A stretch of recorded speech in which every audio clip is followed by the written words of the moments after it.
of the framework agreement is shown on this slide. On the, if you go from the bottom, on the basis of national basis for cooperation is the Sava River itself. It's a high environmental and socio-economic value. Because of which national beauty, large important retention capacity of the basin, high biological and landscape diversity, and high potential for different forms of water use. On this natural basis for cooperation, the legal framework for cooperation was established. First of all, the framework agreement, then additional protocols to the framework agreement, declaration of the second meeting of the parties. I must stress here that the third meeting of the parties with new declaration will be held in Slovenia on the 1st of June this year. And this legal framework and the engine of the cooperation is the Sava River Basin Commission.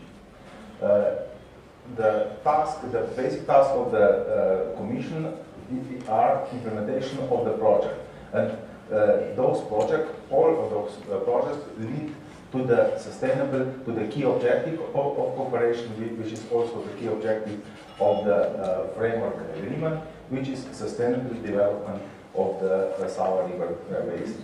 So the key objective of the framework agreement, is the transboundary cooperation for sustainable development of the region. And particular objectives I mentioned also earlier in the morning, to establish an international regime of navigation, to establish a sustainable water management, and to prevent and limit hazards like floods, droughts, ice accidents, and eliminate or reduce the consequences of those hazards. The activities of the Commission are focused to the development of joint and integrated plans. Among them is also very important this river basin management plan and others, to establish some integrated systems for the Sava River Basin, like GIS, which is important for the navigation, flood forecasting and warning system, and accident emergency warning system. In this field, we use the system which has already been developed by the International Commission for the Protection of the River. And also activities are focused also in the preparation and implementation of the related project related with those fields of cooperation.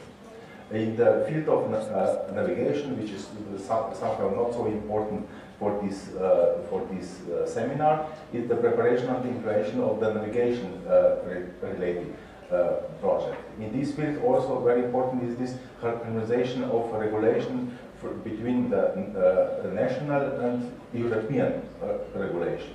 As addition to the framework agreement, the activities are focused to the creation of additional protocols. And here are the protocols which has already been developed. And one very important task is also cooperation and public participation. So now, if you go to the development of the Sava River Basin Management Plan. So, as mentioned before, all the countries are not obliged to develop the national plans, because only the European states are obliged to develop such plans.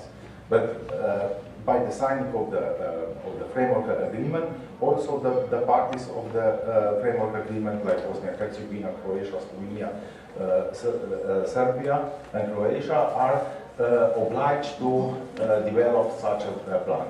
So in those articles, 3, 12, and also other paragraph of the article 12, here are definitions which oblige the parties how to develop the RDM plan. And the first step in the development of plan is development of the characterization report, so-called Sava River Basin analysis. It was finalized in 2009, and also it was published and posting on March 2010, and it has very comprehensive nature, because this analysis is dealing with the water quality, water quantity, also some additional documents are this hydrology report, hydromorphology report, flood management, and also navigation development. And also the first GIS maps for the whole basin has been produced within the activities on development of the Sava River Basin analyzed. Here you can see the front page of the Sava River Basin analysis summary. We have translated this in all official language in the Sava River Basin, and some copies I brought with me, and you can have it. They are also, it's also possible to download from our web page. Here is the Article 5, I suppose that you know it. Here is the obligation that the parties should develop this characterization report, so-called Sava River Basin analysis. Now, if we go to a short presentation of the whole basin, so the total idea, you can see the basin here. Here, this is the Sava River Basin, this is the New River Basin, and the Europe, and the Sava River Basin with the total area of nearly 100,000 square kilometers. It represents 12% of the New River Basin area. Here is the table with the country share. So you can see that all